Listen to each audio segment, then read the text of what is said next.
first topic on that scene, and it is radiographic anatomy of the upper limb.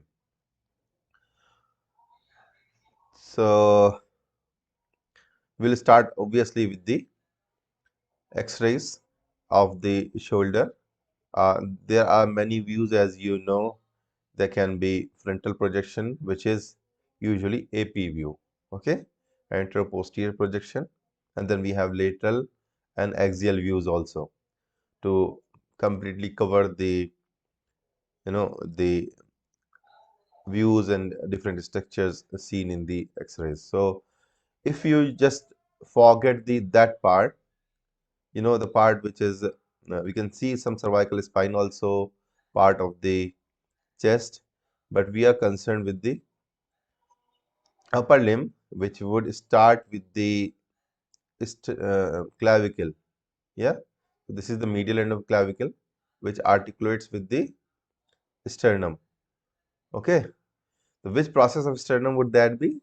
This is the manubrium, clavicular. Yes. तो sternum का एक part होता है which is called manubrium sterni, है ना। 3 part होते हैं sternum के। बड़ा सा एक वाइड सा पार्ट होता है, that is called manubrium, and then we have body. Problem is in x ray chest we are not usually, because the sternum is not the bone with a high density, तो कभी कभी आपको manubrium दिखता है, but beyond that body is usually missing in x-rays, and we are usually don't appreciate it well.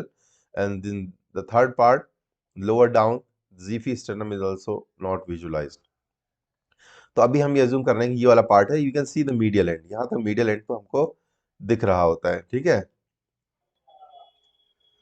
तो medial end यहाँ पर है, and then we have this shaft. It is only long bone in the body which is horizontal, must know that. तो ये long bone की तरह से structure करा है, इसके 2 ends हैं, मेटाफाइसिस, एपिफाइजियल रीजन, और ये इसकी shaft है, ठीक है। तो shaft यहाँ तक जा रही है, फिर ये डिस्टल एंड कहलाता है, और ये मीडियल एंड है, तो ये लेटरल एंड हो गया। तो यहाँ पे स्टर्नम का जॉइंट है, ये है कौन ना, स्टर्नोक्लेविकुलर जॉइंट, ठीक है, SC जॉइंट। यहाँ पे क्या जॉइंट बनता है, लेटरल एंड पे it forms this is the acromion process, and this is the clavicle, so the joint is AC joint, okay, so this is the acromioclavicular joint. ये एक तो we have to trace it, यहाँ पे हम जाते हैं, और ये इसी के पैरेलल जो है एक्रोमियन प्रोसेस आ रहा होता है, and this is the joint space. Usually इससे थोड़ा सा कम दिखती है जॉइंट स्पेस, बट थोड़ा सा वहाँ पे वाइडेंड है इसमें, not sure what is the reason, may be थोड़ा लैक्स जॉइंट है, या हैंगिंग जब हो जाती है, हाथ नीचे लटका हुआ होता है, तो इसकी वजह से भी लैक्स जॉइंट स्ट्रेच्ड आउट है। तो this is the almost on the higher side of normal joint space. ये जॉइंट स्पेस जो है थोड़ा सा बड़ी हुई है, अक्सर जब किसी का डिसलोकेशन हो जाता है इस जॉइंट का, तो ये स्पेस और बढ़ जाएगी इससे ज्यादा। फिर ये शेफ्ट हो गई, यानी मिडिल। इसमें आमतौर पर फ्रैक्चर्स या कुछ प्रॉब्लम होती है, तो हम इसको 3 पार्ट में डिवाइड करते हैं, medial 1/3, this is middle 1/3, and lateral 1/3, है ना। ये जस्ट उसके डिस्क्रिप्शन में आपको यूज होगा। देन वी हैव क्लेविकल का ये पूरा पार्ट कवर हो गया, जॉइंट हो गया, and then we have scapula. Scapula इसमें it is a triangular bone which is a flat bone, है ना। तो इसकी पूरी शेडो आपको यहाँ दिखाई दे रही है, ये पूरी यहाँ से लेकर ये पूरी स्कैपुला है। अब इसको डिवाइड करते हैं स्कैपुला को, अगर इसकी मार्जिन देखेंगे तो इसकी सुपीरियर मार्जिन ये है, ठीक, और ये मीडियल मार्जिन है, दिख रही मीडियल, और ये है लेटरल मार्जिन। ये अप्रिशिएट कर रहे हैं आप लोग, 3 मार्जिन है, ये इसकी बॉडी के पार्ट्स हैं, ठीक है। इट्स ए फ्लैट बोन, तो इसकी एक सरफेस जो होगी, जो कि रिब्स से कांटेक्ट होगी, वो उसकी एंटीरियर सरफेस होगी, है ना। ये रिब्स के कांटेक्ट में एक सरफेस आगे होगी, और एक surface would be on the posterior side, जो बैक साइड में आप फील करेंगे किसी के, that would be posterior side, वहां पे मसल्स अटैच होती हैं। और पोस्टीरियर साइड से ही there is a spinous process coming out, एक मोटी सी बोन निकल रही होती है, उसको स्पाइनस प्रोसेस, क्योंकि कांटे जैसी दिख रही है, लंबी सी निकल रही है, प्रोट्रूड कर रही है, इसका नाम ही होता है स्पाइनस प्रोसेस, ठीक है, स्पाइनस प्रोसेस कहते हैं इसको। और ये that bone actually comes out and takes a curve and forms the acromion process. तो ये घूम के ऐसे लंबा सा एक्रोमियन, अभी एंड ऑन आ रहा है, लेकिन दूसरे व्यू में आपको दिखेगा, तो spinous process basically comes out and forms the acromion process. ठीक है, तो ये है यहाँ पे ये शेडो, ये इसके अपर मार्जिन है स्पाइनस प्रोसेस की, ये इन्फीरियर मार्जिन है, और this is all is arising from the posterior aspect. ठीक है, और फिर यहाँ पे कर्व लिया है, इसमें बेंट ऐसे है, और this is the end on appearance of the acromion process. ये दूसरा एक प्रोसेस हो गया। एक और प्रोसेस होता है इसका, जो कि एंटीरियर निकलता है, ये पीछे से निकल रहा था और एंटीरियरली ग्लिनोइड के पास से निकल रहा होता है। एक और प्रोसेस होता है जिसे हम क्या बोलते हैं, कोराकॉइड प्रोसेस बोलते हैं, ये आगे निकल रहा होता है। ओके, तो this is a bone, scapula की अगर बात करें हम, तो scapula is a bone with two surfaces है ना, three margins and three he angles होते हैं, थ्री एंगल्स। एंगल्स कौन कौन से हो गए, एक तो ये सुपर, यहाँ पे कोने पे एक एंगल हो गया जो सुपरोमीडियल एंगल कहलाएगा, एंड दिस इज सुपरोलेटरल एंगल जो इस साइड में, और एक नीचे एक एंगल बनेगा जहां दोनों सरफेसेस मिलेंगी, वो कहलाएगा इंफीरियर एंगल। तो ये थ्री एंगल्स हो जाते हैं। ठीक है, और उसके बाद इसमें आते हैं थ्री प्रोसेसेस, उसमें से तीन चीजें निकल रही होती हैं। कौन कौन से हो गए थ्री प्रोसेस, एक तो हो गया मैंने आपको बता दिया स्पाइनस प्रोसेस, दूसरा हो गया कोराकॉइड प्रोसेस, और तीसरा हो गया ग्लिनॉइड प्रोसेस। और ग्लिनॉइड कौन सा है, ये भी इन दोनों के बीच में है, जो लेटर ही निकल रहा है। तो this is the glenoid process, जिससे ह्यूमरस का हेड आर्टिकुलेट करता है, शोल्डर जॉइंट बनाता है। शोल्डर जॉइंट भी कॉम्प्लेक्स जॉइंट है बेसिकली, अकेले इससे नहीं होगा, लेकिन मेजर जो आर्टिकुलेशन है दैट वुड बी ये ग्लिनॉइड कैविटी कहलाती है। बहुत ही शैलो सी कैविटी होती है, तो इसको एब्लेटल एंट्रोपोसियन में आपको बहुत ही ऑब्लिक्विटी के साथ दिखेगी। तो बेसिकली बहुत ही हल्की सी ऐसी कर्व सी कैविटी होती है, जिसमें ह्यूमरस का हेड यहाँ पे आर्टिकुलेट कर रहा होता है। इससे फायदा क्या होता है शैलो कैविटी से, कि shoulder joint has a lot of mobility. आप चाहे तो किसी भी एंगल पे मूव कर सकते हैं। It is a ball and socket joint and it causes lot of, मिलता है somebody has joined, this is so what we will be, I was telling about the different angles and processes. So third process is glenoid. ये glenoid cavity है जो कि यहाँ पर आपको दिख रही है। ये तीन प्रोसेस हो गए। अब तीसरी चीज एक और है कि यहाँ पर ये बहुत ही मोबाइल जॉइंट होता है, और इसके पार्ट में एक सॉफ्ट टिश्यू पार्ट होता है जो हमको दिख नहीं रहा होता है, उसे हम कहते हैं लेब्रम। शोल्डर में एक लेब्रम होता है, ये भी सपोर्ट देता है जॉइंट को। लेकिन फाइनली ये जो स्पेस होती है, ये जॉइंट, ये आपको इम्पॉर्टेंट है कि इक्रामियन के नीचे, और यहाँ पे एक टेंडन होता है जो जा रहा होता है यहाँ से, इसलिए ये स्पेस होती है। इसे बोलते हैं rotator cuff space. Rotator cuff, rotator cuff जानते हैं, वो मसल होती हैं जो शोल्डर को डिफरेंट एंगल्स में मूव करने में हेल्प करती हैं। तो यहाँ से वो स्पेस जा रही होती है। तो आप लोगों को ये देखना है कि ये स्पेस, अगर कभी मान लीजिए एक्सरे में, this space and this space, all these are important. अगर किसी को आर्थराइटिस हो रही है तो ग्लिनोह्यूमरल अगर जॉइंट इन्वॉल्वमेंट है तो यहाँ पे इन्वॉल्वमेंट हो सकता है। अगर रोटेटर कफ में प्रॉब्लम है तो this can be the problem area, है ना। यहाँ जो अगर रोटेटर कफ किसी का टूट गया है या टेंडेंस डिसरप्शन हो गया है, टेंडेंस खराब हो गए, तो ये space will get reduced. Okay, अब आते हैं नेक्स्ट उसके ऊपर, ह्यूमरस। थोड़ा सा पार्ट ह्यूमरस का भी दिख रहा है। तो this is the articular surface of humerus, है ना, हेड ऑफ ह्यूमरस कहलाता है, जो स्मूथ पार्ट है ना, ये है। उसके बाद ये थोड़ा सा पोजीशन इसकी है ना, मतलब मीडियल एंगुलेशन है, लेकिन फिर भी we can see this small prominence यहाँ दिख रही है। व्हाट वुड बी दिस, इस नाम क्या है, स्मॉल प्रोमिनेंस जो मीडियल एस्पेक्ट पे होती है, कौन बताएगा। This is the lesser tuberosity, ठीक है, and this is the greater tuberosity जो लेटरल एस्पेक्ट पे दिख रही है आपको मोटी सी। ओके, ये पार्ट जो होता है ये हेड कहलाता है, यहाँ तक पूरा ये हेड है। And then this part starts with the metaphyseal region में, ये कहलाती है सर्जिकल नेक ऑफ ह्यूमरस, जो यहाँ पे थोड़ा वाइड होती है लेकिन पतली होना शुरू होती है।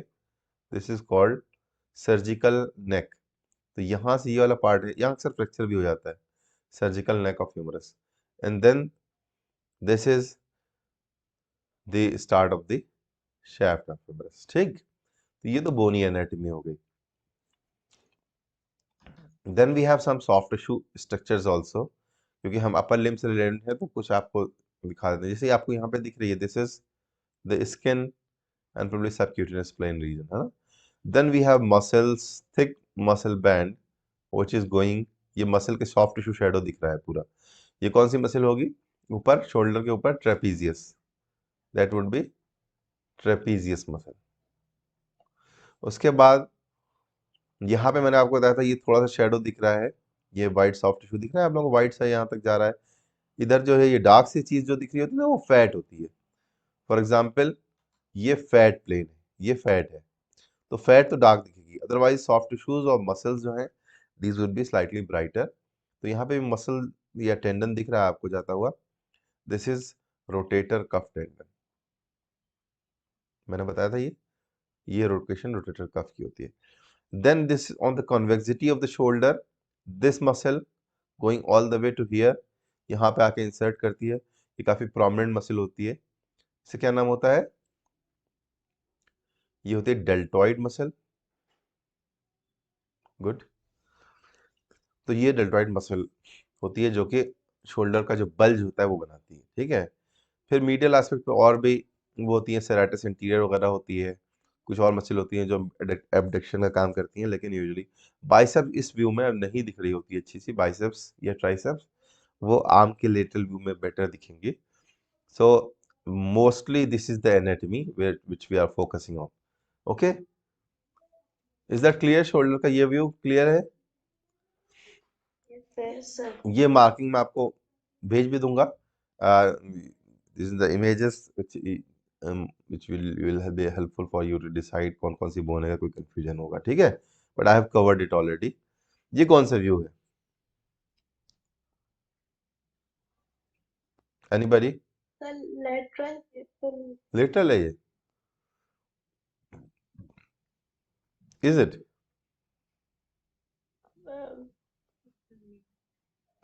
ये तो एक्सिलरी व्यू है ना, ओके सर। क्योंकि ऊपर से लिया गया है ना, एक एंड से लिया गया है। लेटरल में तो ओवरलैप करेगा चेस्ट वॉल से, ठीक है। तो this is a different view, इसमें आपको एंगल से हाथ एबडक्शन करके इसको ऊपर या नीचे से आप फोकस करेंगे तो ऐसी इमेज आपको दिखाई देगी, ठीक है, एक्सिलरी व्यू कहलाता है। तो इसमें ये इमेजिन करिए कि पेशेंट जो है खड़ा हुआ है, आप उसको ऊपर से व्यू कर रहे हैं, ठीक है, बर्ड आई व्यू कहला सकते हैं, बर्ड आई व्यू हो रहा है, ठीक है, ऊपर से आप इमेजिन कर रहे हैं। तो ये medial side, this is the medial side, this is the lateral side, this is the posterior side and this is the anterior side. अब ये क्यों कह रहा हूं मैं, लिखा तो हुआ नहीं है, ये इसलिए है कि मैंने आपको बताया था कि एक्रोमियन प्रोसेस जो कि ये दिख रहा है, जो कि उसमें एंडॉन दिख रहा था पूरा, जिसके नीचे से रोटेटर कफ पास हो रहा होता है, ये है वो एक्रोमियन प्रोसेस, ठीक है। तो this is a posterior structure, ये एक्रोमियन है, और ये स्पाइनस प्रोसेस है, इसे स्पाइनस बोलेंगे, वही आगे जाके ये एक्रोमियन प्रोसेस बना देगा, ठीक है। तो ये शोल्डर को कवर कर रहा होता है। ह्यूमरस अगर ऊपर जाना चाहेगी तो this bone will stop it. आप पीछे वाले व्यू में देखिए, अगर ह्यूमरस ऊपर जाना चाहेगी, this bone will stop it, because the acromion basically forms जैसे जैसे कवरिंग और the arch over the shoulder, over the humerus, this arch will prevent the humerus to displace superiorly. आगे डिस्प्लेस करने से रोकने के लिए there is another structure which is called, क्या होगा इनका नाम? कोराकॉइड प्रोसेस, ठीक है। तो anteriorly this is the coracoid, that's why it is the anterior aspect, this is the posterior aspect, and third process which I mentioned is, जो कि दूसरे व्यू में इतना अच्छा नहीं दिख रहा था, इसमें बेटर दिख रहा है, ये है glenoid, this is the glenoid cavity कह लीजिए, ग्लिनोइड फोसा कह लीजिए, this is all your calling, but and then you can see the body, body of scapula इधर है, ये बॉडी ऑफ स्कैपुला है, तो body, the glenoid and the coracoid process, ये आउटलाइन आप लोगों को दिख गए होंगे, ठीक है। फिर से एक बार इमेजिन करिए, तो ये स्पेस है, यहाँ पे ग्लिनोइड है, तो all, and this is the humerus, ये तो क्लियर ही है। तो ह्यूमरस में भी थोड़ा सा वो है, तो ये जब आगे की थोड़ा सा लेटरल मूवमेंट हुआ है तो this is probably lesser tuberosity by the shape of it. और ग्रेटर ट्यूबरोसिटी बिल्कुल एंड ऑन आ रही है, इसलिए we will not be able to call it C. मैं अच्छे से नहीं लिखी, लेकिन हल्का सा ये डेंसिटी जो दिख रही है this is probably because of the overlapping greater tuberosity area. तो यहाँ पे ग्रेटर ट्यूबरोसिटी का अपीयरेंस है, ये लेसर ट्यूबरोसिटी है, ये हेड है। हेड में देखिए दोनों आर्टिकुलेटिंग सरफेस कितनी स्मूथ होती हैं, और बीच में ये स्पेस है, ये जॉइंट स्पेस है, that is because the cartilage is covering. ये कार्टिलेज की वजह से, मैंने आपको बताया था पहले भी कि यहाँ पे एक कार्टिलेज की लेयर होती है, शार्प, शाइनी, फर्म सरफेस, वो स्मूथ होती है बहुत ज्यादा, तो इसलिए जॉइंट को मूव करने में हेल्प करती है। और एक कार्टिलेज कवर करता है ह्यूमरल हेड को, तो ये कार्टिलेज है, और इन दोनों की सरफेस आपस में टच कर रही है, तो ऐसा नहीं है कि स्पेस में कुछ भरा नहीं हुआ है। This is the cartilage which is not seen on the x ray, and that is why we just see the joint space. अगर ये एमआरआई आप कोई और इमेजिंग में देखेंगे तो उसमें आपको कार्टिलेज एक्चुअली दिखेगा ब्राइट सा, ठीक है। तो this is the reason for the joint space. In case there is, मान लीजिए डिजेनरेटिव चेंजेस आ रहे हैं, ऑस्टियोआर्थराइटिस हो रही है, तो कार्टिलेज स्टार्ट्स इरोडिंग एंड इसकी थिकनेस कम हो जाती है, and this leads to reduction in joint space which we call osteoarthritis, है ना। ये आपको समझ में आना चाहिए।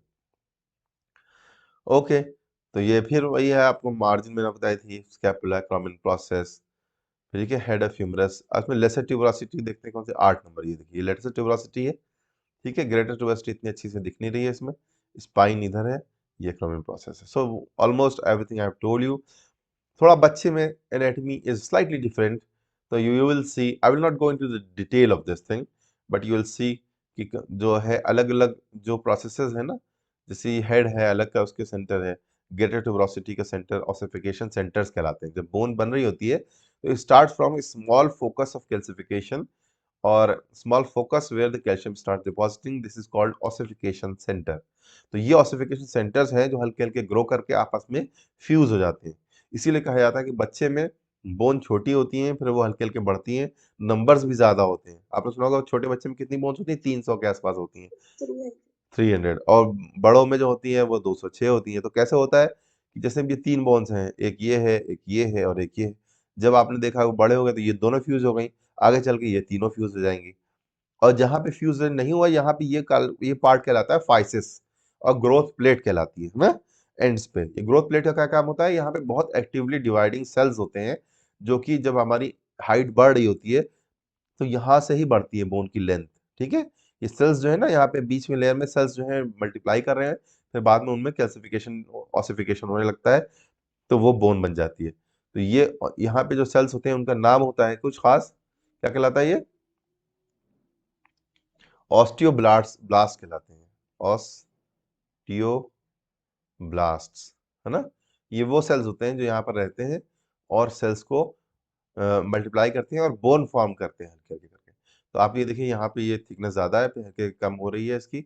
ये स्मॉल बच्चा है, ठीक है, इनकी एज के हिसाब से वो है, ये है मे बी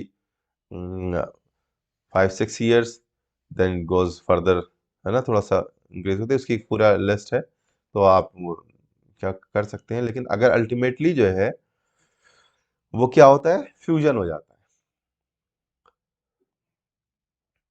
ओके, तो अब आते हैं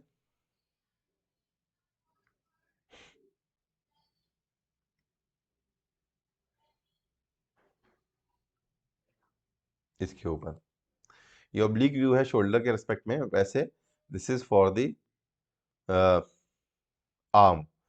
तो मैंने बताया था कि यहाँ पे आर्म में एनाटॉमी अगर आप देखें तो बेसिकली ये तो हेड रीजन हो गया, ये नेक रीजन हो गया, ये एनाटॉमिकल नेक हो गई, उसके जस्ट नीचे सर्जिकल नेक हो गई इस रीजन में, and then we have the metaphyseal region, and this is the diaphysis.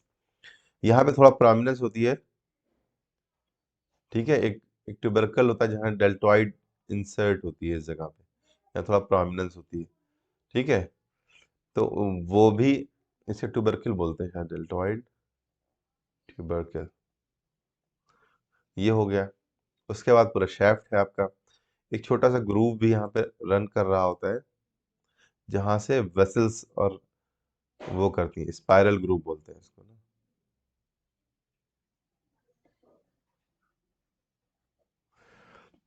फिर नीचे जो है फिर से मेटाफाइसिस आ गया जहाँ बोन वाइडन हो रही है, and then we have the lower end of humerus. इसकी अपनी एनाटॉमी है, I will cover it in the elbow joint. ये है आपका elbow joint. And first we focus on the, अच्छा यहाँ पे मसल्स के शेडो में आपको बताया था, ये anteriorly this is the shadow of the biceps femoris, and posteriorly this is the shadow of the triceps. तो ट्राइसेप्स पीछे होगी और बाइसेप्स ये आगे है, ठीक है। और ये है डेल्टॉइड की शेडो, जो मैं पहले बता चुका हूँ। Now coming to the elbow. Elbow में anatomy is also simple, you should not worry. Again, I'll start from the lower end of humerus. This would be metaphysis. And then we have the bony prominences. ये जो margin होता है ना, supracondylar बोलते हैं। तो अगर मीडियल एस्पेक्ट, इसमें कैसे पता करते हैं कौन सा मीडियल एस्पेक्ट है और कौन सा लेटरल एस्पेक्ट है? Is we have to see the bones of the forearm. So this is the radius, which is a lateral bone. So this would be lateral aspect, and this would be the medial aspect, and superior and inferior, और मतलब proximal और distal is this one. तो ये जो है ना, this one would be supracondylar region। यहाँ पे ये supracondylar, और इसको कहते हैं medial supracondyle, ठीक है। और ये lateral supracondyle हो जाएगा। एंड देन इसमें ही आपका यहाँ पे इंसर्शन होता है कॉमन, बहुत सारी मसल्स निकलती हैं यहाँ से, और ये फोर आर्म में जाती हैं। सबका ओरिजिन जो है यहाँ से ही होता है, कॉमन फ्लेक्सर ओरिजिन से। तो वो मसल जो आप फ्लेक्शन कराती हैं एल्बो पे, यानी ये वाला मूवमेंट कराएंगी, ये सारी muscles, all these will be starting from the medial aspect, ठीक है। This is called common flexor origin. यहाँ पे एक प्रोमिनेंस होती है जो जो कि tubercle होता है, that is lateral tubercle, and this would give rise to the common extensors. Extensors यहाँ पे सारे जो इस साइड के एक्सटेंसर साइड में और मसल्स होंगी ना, जो एक्सटेंशन कराती हैं, तो वो इस साइड में मसल्स होती हैं, और जो फ्लेक्शन कराती हैं वो मसल इस साइड में होती हैं। तो all these will be originating from the lateral aspect, इस रीजन में कहीं पे ऑरिजिनेट कर रहे होंगे, ठीक है, लेटरल व्यू में। तो these are the prominences, and then we have, अगर हम इसको और देखें तो उसके बाद आता है ये एक और राउंडेड से प्रोमिनेंस होता है। This is called capitellum. Capitellum, इसको कैपिचुलम भी बोलते हैं, TUL भी बोलते हैं, कैपिटलम भी बोलते हैं। This is same thing. फिर यहाँ पे एक ऐसी प्रोमिनेंस होती है विच लुक्स लाइक ए पुली। इसे पुली नहीं कहेंगे आप, लेकिन इसके लिए इक्विवेलेंट वर्ड है trochlea. This is trochlea. Trochlea और इसका मीनिंग सेम है। पुली जानते हैं, गरारी जिसे कहते हैं। कुएं में जो रस्सी डाल के निकालने के लिए जो चीज हुआ करती थी पहले, वो भी पुली होती थी, right. This is the pulley. In that pulley we have a ulna attachment, है ना। प्रॉक्सिमल अल्ना की एनाटॉमी मैं अभी बताता हूँ आपको, लेकिन यहाँ पे अल्नर बोन का उसी उसी के कॉन्ग्रुएंट, उसी के पैरेलल एक और बोन होती है जो यहाँ पे उसके अलोंग चल रही होती है। This is the part of ulna, जो कि फ्लेक्शन और एक्सटेंशन में हेल्प करती है। एंड दूसरे एंड पे जहाँ पे कैपिटलम होता है, वहां पे रेडियस का आर्टिकुलेशन होता है। तो ये वाला part, this look like ball and socket type, लेकिन ये जो पार्ट होता है, this is classical hinge joint. Hinge joint जो बनता है इसके अल्ना, और यहाँ पे ग्रूव होता है, उसे कहते हैं ट्रॉक्लियर ग्रूव। तो यहाँ पे अल्ना जो है ना, ये देखिए अल्ना में एक स्पैनर टाइप का, पानी टाइप की कॉन्फ़िगरेशन होती है। यहाँ पे गड्ढा होता है और ये एक प्रोमिनेंस होती है। ये कहलाता है ओलेक्रेनॉन प्रोसेस। ओलेक्रेनॉन प्रोसेस, ठीक है। ओके, सॉरी, नहीं,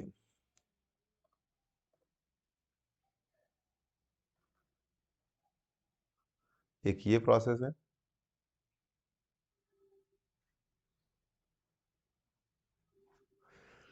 ठीक। तो ये पूरा अल्ना का प्रॉक्सिमल एंड है, बहुत वाइड होती है अल्ना प्रॉक्सिमल एंड पे। और एक प्रोसेस ये पीछे की तरफ जा रहा होता है, जो कि इलेक्ट्रोनॉन प्रोसेस होता है। और ये एक और प्रोमिनेंस होती है कोराकॉइड प्रोसेस, ठीक है। And then we have this going on, ये शेफ्ट हो गया। लेटरल व्यू पे ही आपको दूसरी प्रोमिनेंस जो दिख रही है, this is the capitellum and which is articulating with the, ये जो प्रोमिनेंस है, this bulging is ball like prominence is capitellum and this is the head of radius. This part is head, यहाँ से यहाँ तक ये पूरा हेड कहलाता है। And then this is the neck part of the radius and this is the tuberosity of the radius and goes down to the shaft। ये जो प्रोमिनेंस होती है tuberosity, यहाँ पे इधर से बाइसेप्स टेंडन आता है and this articulates with the biceps, ठीक है। यहाँ पे बाइसेप्स आके इस प्रोमिनेंस पे आर्टिकुलेट कर रहा होता है। तो ये सारी चीज़ें इंपॉर्टेंट बोन के कम से कम पार्ट्स में शाफ्ट और ये सब आप आइडेंटिफाई करें और इसको पहचानें, ठीक है। अब जो सॉफ्ट टिश्यू में दिस इज वेल, ये देखिए एक्सटेंसर साइड में है ये मसल्स, तो ये कॉमन एक्सटेंसर मसल है, ये फ्लेक्सर मसल्स हैं, है ना? ये फ्लेक्सर है और ये एक्सटेंसर। तो ये मसल के शेडो आपको दिख रहे होते हैं और यहाँ पे भी एक ग्रूव दिख रहा है जिसमें आपका ये दिख रहा है यहाँ पे, इस चीज को जो अगर स्ट्रेट कर देंगे आर्म को, ये तो फ्लेक्शन में है, जब स्ट्रेट करेंगे तो दिस थिंग विल मूव, ये जो प्रोसेस है this will move up to here, ये ऐसे हो जाएगा, ठीक है। तो उसके लिए ग्रुप बना होता है यहाँ पे, फोसा बना होता है, गड्ढा बना होता है, this is called trochlear fossa. Okay,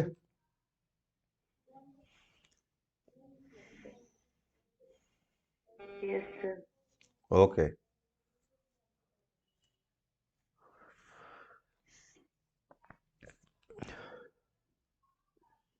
तो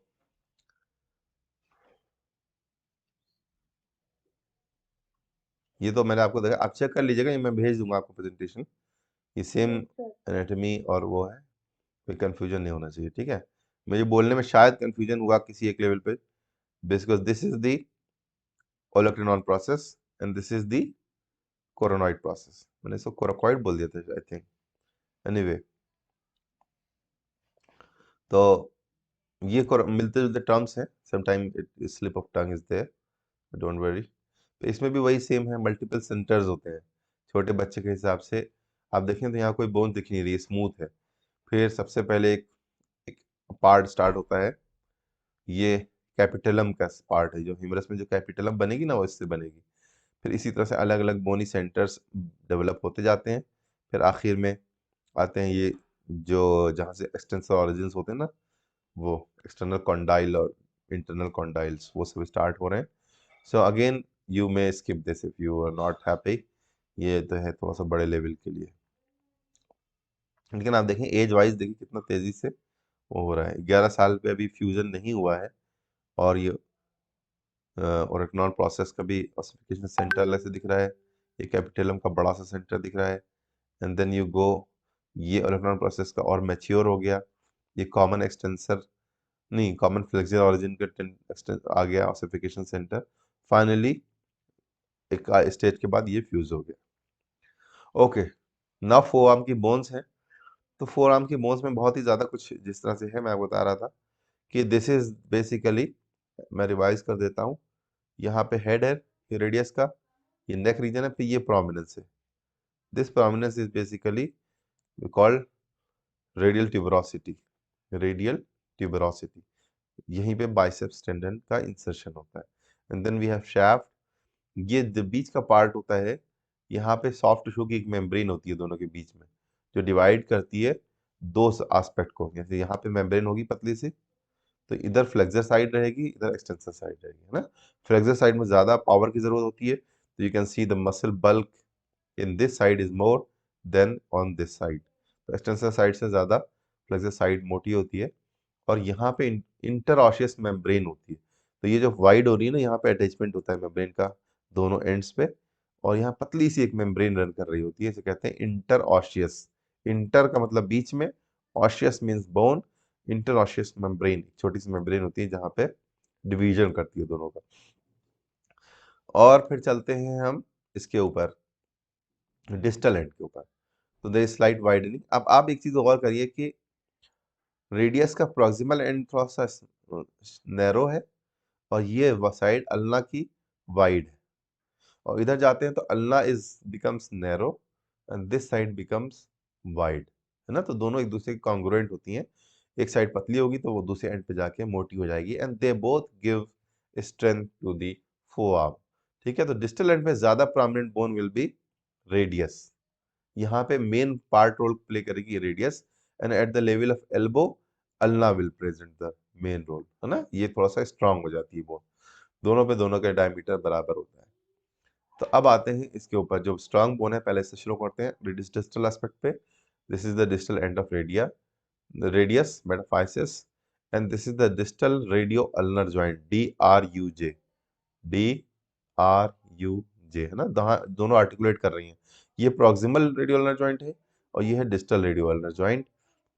वहां पे लिगामेंट्स होते हैं बेसिकली पतले पतले, जो एक दूसरे से कम्युनिकेट कर रहे होते हैं।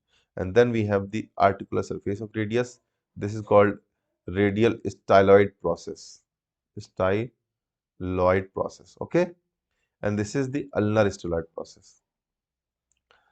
तो एक बोन आपका प्रोमिनेंट बोन्स आ गई यहाँ पर, ये है इस पर स्टाइलॉइड प्रोसेस, एंड फिर ये इसका मेटाफाइजल रीजन।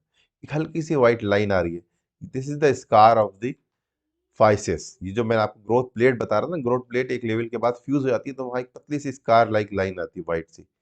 ठीक है, this is the where there is growth में, ये आमतौर पे all the bones we can see that. And then we have this thing again, यहाँ पे भी आप देख सकते हैं कि अल्ना थोड़ा सा छोटी होती है बोन, हल्का सा प्रॉक्सिमल एंड पे, ये अल्ना स्टार्ट प्रोसेस है और ये अल्ना है, and radius is go slightly to the this side, एंड यहाँ पे आके यहाँ पे भी देखिए थोड़ा सा पीछे तक रहती है। अगर यही थोड़ा और आगे चली जाएगी तो एक प्रॉब्लम हो जाएगी, पेशेंट को पेन वेन होने लगता है, तो आप इस डिस्टेंस को भी कवर कर सकते हैं। फिर यहाँ पे कार्पल बोन्स आती हैं, जो कि मैं रिस्ट पे आपको पढ़ाना चाहूंगा। यस, तो ये है wrist, and we can see the carpal bones, all the carpal bones in a mature hand. So first bone, if we start from the radial aspect, I am sure कि आप लोगों ने फर्स्ट ईयर में पढ़ा होगा कौन कौन सी bone होती हैं, क्या होता है, थोड़ा सा उसकी रेडियोग्राफिक एनाटॉमी में रिवाइज करा देता हूँ। लेकिन ये कौन सी पहली बोन कौन सी होगी? नो, अरे बाप रे बाप, आप लोगों ने तो बिल्कुल मुझे मुझे अचंभित कर दिया। स्कैफॉइड होती है,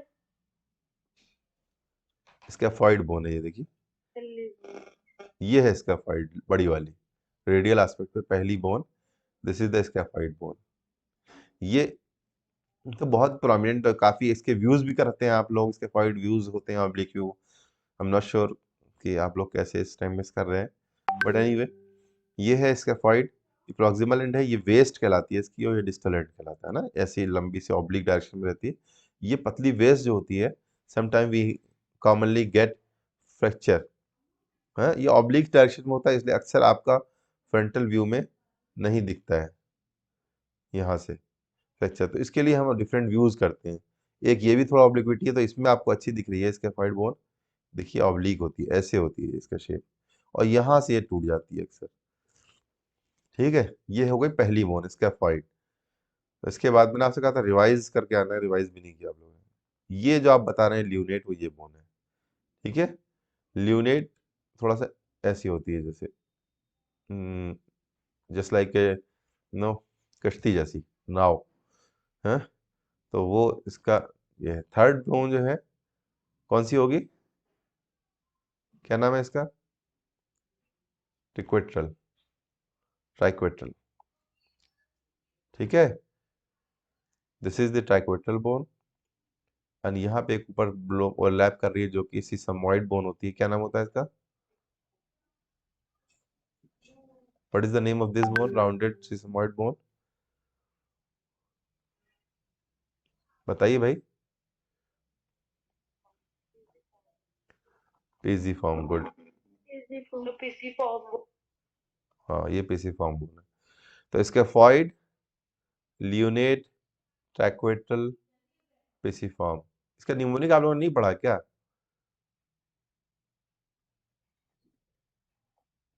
है, नहीं पढ़ा? स्ट्रेंज, क्या होता है बताइए।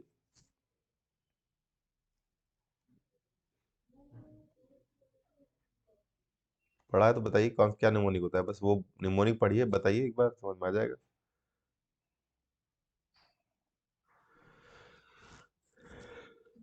She looks to pretty try to catch her, नहीं सुना है आपने ये टर्म? और भी है निमोनिक। अच्छा तो याद कर लीजिए, she looks to pretty try to catch her. Scaphoid, lunate, triquetral, pisiform, trapezium, trapezoid, capitate, hamate. मैं इसमें दिखाता हूँ आपको सारी, ये अब देखिएगा, इसको याद करिए आप लोग, you can not skip this thing यार, अभी सेकेंड ईयर में आ गए हैं आप लोग, एंड आप लोग जो हैं वो इसको नहीं कर पा रहे हैं, मुझे लग रहा था कि ये स्कैफॉइड हो गई, शी लुक्स लियोनेट, ट्रैक्वेट्रल बोन, ये तीन बड़ी बड़ी बोन है, ये थोड़ा सा छोटी होती है, ये भी बड़ी होती है, ये भी, और उसके बाद पिसिफॉर्म छोटी सी बोन होती है, ठीक। Trapezium try to catch her, try to means trapezium ये होती है, उसके बाद एक और बराबर में ट्रेपीजॉइड होती है, ये दोनों भी रिलेटिवली थोड़ा स्मॉल बोन होती है, फिर एक बड़ी सी बोन होती है, उसका नाम होता है कैपिटेट, ठीक है, और होती है हेमेट। Got it? चलिए, इस पे मैं तो आपका एग्जाम लूंगा फिर अलग से। समझ में आ गया कि नहीं आ गया? Yes sir. ठीक है। अब ये आप इसका जैसे कोई डिस्क्रिप्शन हुआ एक्सरे पे, हम लोग रेडियोग्राफिक एनाटॉमी देखते हैं ना, तो हमको और चीजें देखनी होती है कि भाई अलाइनमेंट वगैरह सही है कि नहीं, तो आप देखेंगे कि तीन लाइन बन रही होती है, एक लाइन ये होती है, फिर एक लाइन ये बन रही होती है, और एक लाइन ये बन रही होती है। तो आप गौर से देखें तो ये अलाइनमेंट मेंटेन रहेगा इसमें, है ना, बिल्कुल स्मूथ लाइन बन रही होगी। अगर ये लाइन डिस्ट्रप्टिव ब्रेक हो गई, कोई बोन इधर चली गई इधर चली गई, तो इसका मतलब इसको फ्रैक्चर हो रहा है, ठीक है। ये तीन लाइंस होती हैं, उसके बाद आते हैं हम रिस्ट के सेकंड रो, ये प्रॉक्सिमल रो कहलाती है, और ये डिस्टल रो है, ठीक है, ये डिस्टल रो है। तो डिस्टल रो के आर्टिकुलेशन होता है कार्पो मेटाकार्पल जॉइंट, ये कहलाती है, ये कार्पो मेटाकार्पल, ये कार्पल बोन्स हैं, यहाँ से लेकर यहाँ तक कार्पल बोन्स हैं, ये मेटाकार्पल बोन्स हैं, और ये कहलाती हैं, क्या कहलाती हैं? फेरेंजिस। यस, ये फेलेंजेस कहलाती हैं। तो ये फर्स्ट, अब इसमें थंब की तरफ से हर चीज स्टार्ट होगी, इधर भी हमने नाम जो बताए थे वो भी थंब की तरफ से स्टार्ट है, और ये नंबरिंग भी इनकी थर्ड से, ये फर्स्ट हो गई, ये सेकंड फिंगर हो गई, थर्ड हो गई, फोर्थ हो गई, फिफ्थ, जो आप लोग नाम जानते हैं उसके अलावा इनकी नंबरिंग ऐसी होती है। तो this is called first CMC joint, first carpometacarpal joint, ठीक है, सीएमसी जॉइंट, ये फर्स्ट सीएमसी जॉइंट हो गया, ये सेकंड सीएमसी जॉइंट हो गया, थर्ड सीएमसी, फोर्थ सीएमसी और फिफ्थ सीएमसी कार्पो मेटाकार्पल। फिर आते हैं metacarpophalangeal joint, you may hear MCP, सुना है आपने, एमसीपी जॉइंट बोलते हैं इनको। ये फर्स्ट एमसीपी जॉइंट हो गया, और ये फिफ्थ एमसीपी जॉइंट हो गया, ठीक है, एमसीपी जॉइंट। उसके बाद ये तो ऑब्वियसली बाकी नंबर्स होंगे, फिर यहाँ पे ये दो ही फैलेंक्स होती है थंब में, है ना, तो फर्स्ट फैलेंक्स और सेकंड फैलेंक्स, तो इसको कहलाते हैं आईपी जॉइंट, इंटरफेरेंजियल जॉइंट, क्योंकि थंब में तो सिर्फ एक ही वो होगा, तो इसलिए एक ही जॉइंट बनता है, इधर दो जॉइंट बन जाते हैं बाकी फिंगर्स में, तो ये पीआईपी जॉइंट कहलाता है, प्रॉक्सिमल इंटरफेरेंजियल जॉइंट, और ये होता है distal interphalangeal joint, DIP, notes बनाते रहिए आप लोग, ये है डीआईपी जॉइंट, ठीक है। तो PIP joint, DIP joint, PIP joint, DIP joint, okay, CMC joint, M वो sorry MCP joint, and this is CMC joint, और ये होता है इंटरकार्पल जॉइंट्स, होता है ये आपस में जो मिल रहे हैं इनको कहते हैं इंटरकार्पल जॉइंट्स। और लास्ट हो गया रेडियो कार्पल जॉइंट, रेडियस और कार्पल बोन्स के बीच में बनता है रेडियो कार्पल जॉइंट्स। तो नाम जैसे जैसे बोन्स हैं उसकी बेसिस पे नाम आ रहा है, इतना कोई मुश्किल तो नहीं है, I think it should be much easier अगर आप बोन के रिलेशन में याद रखें, तो जो बोन है उसी का वो बन रहा है। अब मैं हाथ रखूंगा, जस्ट लेट टू चेक कि आप लोगों को सही याद है, अब मैं एक आध जॉइंट पे हाथ रखूंगा, आप बताएं कौन सा जॉइंट है ये कौन सा जॉइंट है?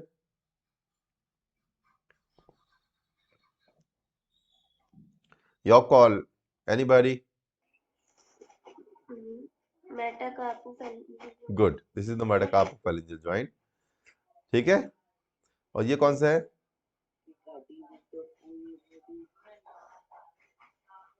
म्यूट कर लीजिए अपने आप को। कौन सा फेलेंजल है? IP joint आईपी में दो होते हैं ना, है DIP joint. for distal and good good phalangeal good good joint। Good. तो ठीक है, ये आपका रिवीजन हो जाएगा इसके ऊपर, फिर से एक बार देखिएगा एक आपने। बार और बता दीजिए वो क्या था? PIP joint। डीआईपी है, डीआईपी डिस्टल इंटरफेरेंजियल।